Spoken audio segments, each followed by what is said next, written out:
सबों को जय यीशु। प्यारे भाई और बहनों, इन दिनों हम महिमा के भेदों पर मनन चिंतन कर रहे हैं और आज हम 5वें भेद पर मनन चिंतन करेंगे। माँ मरियम स्वर्ग में रानी का मुकुट पाती है और इसके लिए हम वचन लेंगे प्रकाशन ग्रंथ अध्याय 12 पद संख्या 1। वहाँ पर ऐसा लिखा है, आकाश में एक महान चिन्ह दिखाई दिया, सूर्य का वस्त्र ओढ़े एक महिला दिखाई पड़ी, उसके पैरों तले चंद्रमा था और उसके सिर पर 12 नक्षत्रों का मुकुट। प्यारे भाई और बहनों, यहाँ पर हम एक महिला के बारे में पढ़ते हैं जिसके सिर पर 12 नक्षत्रों का मुकुट था। कई बार हम सोचते हैं कि इसमें माँ मरियम का नाम तो नहीं लिखा है। कई लोग कहते हैं कि माँ मरियम के बारे में नहीं है, ये एक महिला के बारे में है। And that can be church, वो कलीसिया भी है। कलीसिया को भी महिला के रूप में चिन्हित किया गया, इसमें कोई शक नहीं है। लेकिन वो कलीसिया की माँ कौन है? वो भी माँ मरियम है, और जिसके बारे में हमने पहले भी मनन चिंतन किया कि यीशु खुद माँ मरियम को महिला के रूप में संबोधित किया। 2 बार उन्होंने महिला के रूप में संबोधित किया, एक तो काना के विवाह के वक्त और एक क्रूस पर जान देते वक्त। तो जब महिला को संबोधित करे तो महिला वो जो है वो महिला है जिसके द्वारा सारी मानव जाति को नवजीवन मिलने वाला है और उसके द्वारा नया जीवन पल्लवित होने वाला है, जिसके अंदर कलीसिया का जन्म हुआ है, जिसके द्वारा कलीसिया का जन्म हुआ है, और इसीलिए वो कलीसिया की माता कहलाती है, हम सब की वो माँ कहलाती है। और इसीलिए उनको 12 नक्षत्रों का मुकुट वहाँ पर पहनाया जाता है। प्यारे भाई और बहनों, मुकुट हम विश्वासियों के लिए कोई नई बात नहीं है, क्योंकि पौलुस जो है वो कहते हैं 2 तिमुथियो 3:6, 7 और 8 में, मैं प्रभु को अर्पित किया जा रहा हूँ, मेरे चले जाने का समय आ गया है, मैं अच्छी लड़ाई लड़ चुका हूँ, अपनी दौड़ पूरी कर चुका हूँ और पूर्ण रूप से ईमानदार रहा हूँ। अब मेरे लिए धार्मिकता का वह मुकुट तैयार है जिसे न्यायी विचार प्रति प्रभु मुझे उस दिन प्रदान करेंगे, मुझको ही नहीं बल्कि उन सबों को जिन्होंने प्रेम के साथ उनके प्रकट होने की दिन की प्रतीक्षा की। प्यारे भाई और बहनों, यह मुकुट हम सबको मिले, और ये मुकुट क्या है वास्तव में, इसके बारे में पौलुस एक हिंट देते हैं। फिलिपियों 4:1 में बोलते हैं, मुझे आप लोगों से मिलने की बड़ी इच्छा है, आप मेरे आनंद और मेरे मुकुट। आप मेरे मुकुट है, यानी अपने बिलीवर्स को बोलता है, अपने लोगों को बोलता है कि आप लोग मेरे मुकुट। अभी मेरे को इस वक्त साधु सुंदर सिंह की घटना याद आती है। जब साधु सुंदर सिंह ने दर्शन में देखा कि संत लोग विराजमान हैं, तो उनके चेहरे पर मुकुट, और वो साधु सुंदर सिंह बताते हैं कि वो जो मुकुट है वो जितना तेज होता है, जितने अंदर उसके अंदर स्टार्स होते हैं या जितने अंदर उसके अंदर हीरे जड़े हुए हैं, उतनी आत्माओं को उन्होंने ईश्वर के लिए जीता है।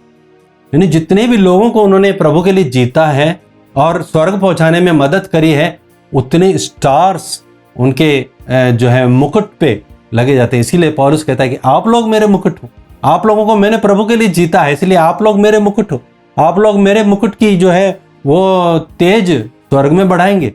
तो दैट इज दैट। इसमें जब 12 नक्षत्र हैं, 12 नक्षत्रों का मुकुट है, ये 12 नक्षत्र 12 चेलों को दिखा सकता है, या 12 याकूब के 12 गोत्रों को दिखा सकता है, जिसके द्वारा पुराना विधान के सारे जितने भी विश्वासी थे वो 12 गोत्रों से पैदा हुए, और इधर जितने भी नए विश्वासी हैं वो सब 12 प्रेरितों के द्वारा पैदा हुए।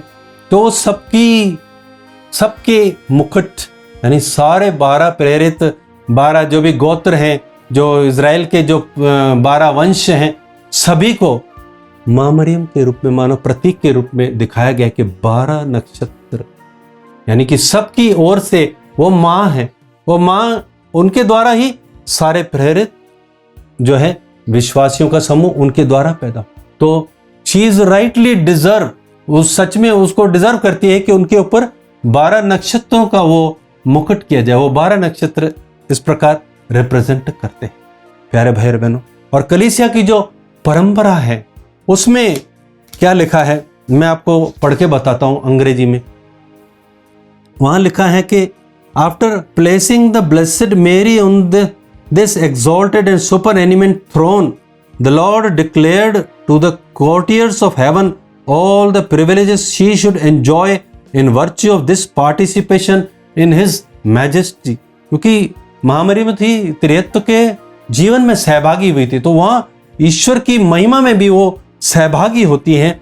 और वहां पर लिखा है, the person of the eternal father as the first principle of all things speaking to the angels and saints said to them.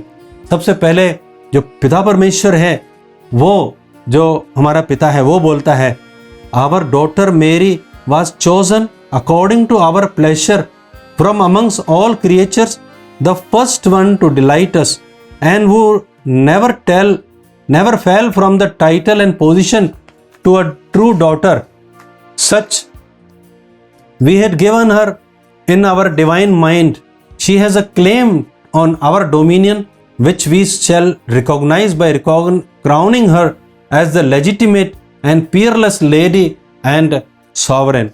तब incarnate word यानी यीशु वहां पर बोलते हैं, to my true and natural mother belong all the creatures which are created and redeemed to by me, and of all things over which I am king, she too shall be the legitimate and supreme queen. Then the Holy Ghost then said, since she is called my beloved and chosen spouse, she deserved to be crowned as queen for all eternity. And having thus spoken, the three divine persons, पिता पुत्र पवित्र आत्मा तीनों ने placed upon the head of the most blessed Mary a crown of such splendor and value that the like has been seen neither before nor after by any other creatures.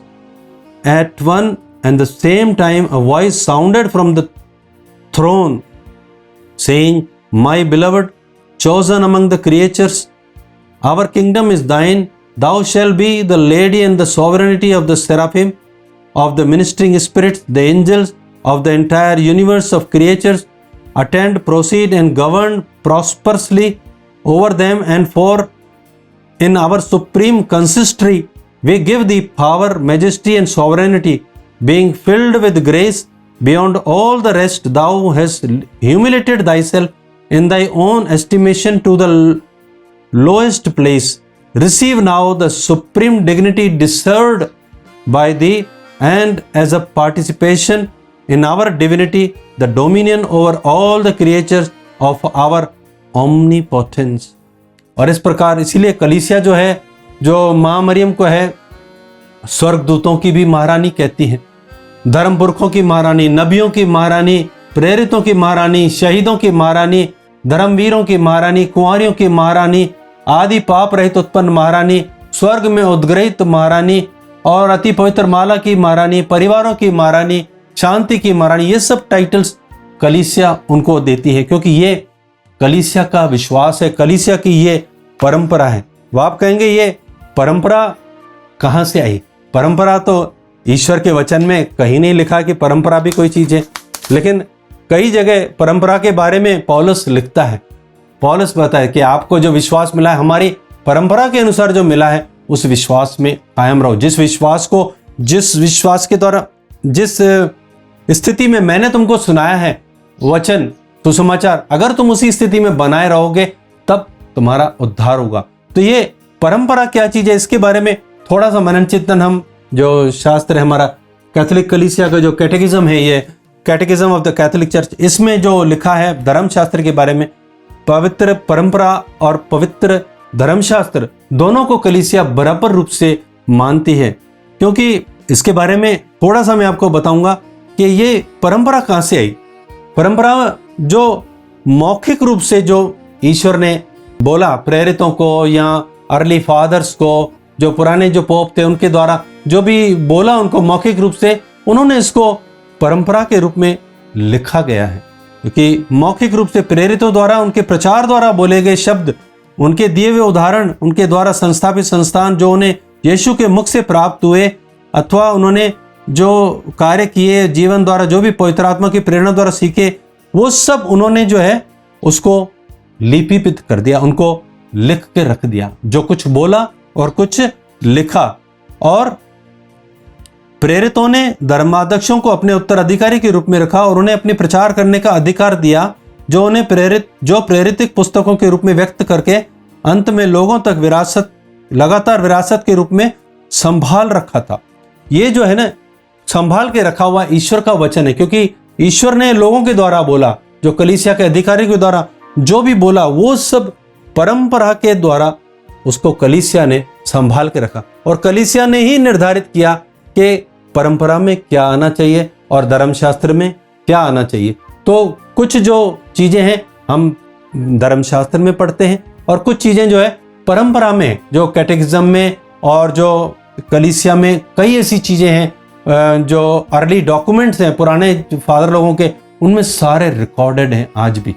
मेरे पास एक app है IPETA करके, उसमें कलीसिया की जितनी भी कलीसिया की शिक्षाएं, आधिकारिक शिक्षाएं, सारी उसमें रिकॉर्डेड है, क्योंकि एक एक शब्द जो ईश्वर के मुख से निकला है, प्रचारकों के द्वारा निकला है, प्रेरितों के द्वारा निकाला है, वो सब कलीसिया ने उसको कीमती संभल करके संजो करके रखा है प्यारे भाई और बहन। इसलिए पवित्र परंपरा के द्वारा भी कलीसिया जो भी हमें सिखलाती है, हमें उस पर विश्वास करना है, क्योंकि सब चीजें अगर बाइबल में लिखी जाती तो आप और मैं पढ़ नहीं सकते। स्वयं यूहन्ना कहते हैं कि अगर यीशु ने जो काम किए और यीशु ने पुनर्जीवित होने के बाद में 40 दिन तक जो रहे, अगर सब कुछ लिखा जाता तो लिखा है कलीसिया एक इतनी किताबें होती कि पूरी दुनिया में नहीं समा। स्वयं यीशु ने भी बोला कि अभी तुम्हें मुझे बहुत कुछ बातें तुम्हें कहनी है, लेकिन तुम्हें भी सह नहीं सकते, लेकिन जब पवित्र आत्मा आएगा तो तुम्हें पूर्ण सत्य तक पहुंचाएगा। तो कई चीजें पवित्र आत्मा के द्वारा समय समय पर कलीसिया के फादर्स के द्वारा, कलीसिया के बुजुर्गों के द्वारा ईश्वर ने बोली है, और उनमें से एक जो है ये कोरोनेशन के बारे में मैंने आपको बतलाया कि कलीसिया की परंपरा के अनुसार जो है ये एक डिक्लेयर किया हुआ चीज है कि मां मरियम को किस तरह से उनको क्राउन किया गया।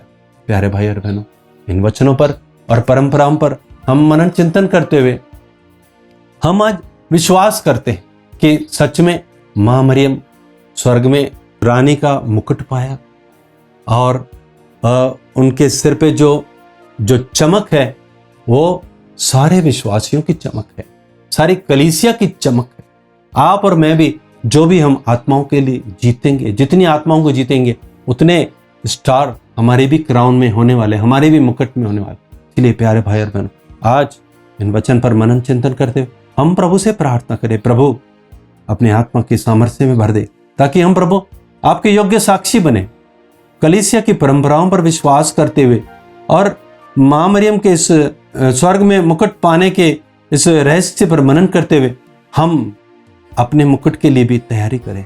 हम अपने साक्ष्य के द्वारा, सुसमाचार प्रचार के द्वारा हम अधिक से अधिक आत्माओं को जीते, ताकि स्वर्ग में हम भी उस मुकुट को प्राप्त करें जो प्रभु ने हमारे लिए निर्धारित किया हुआ है। आमीन।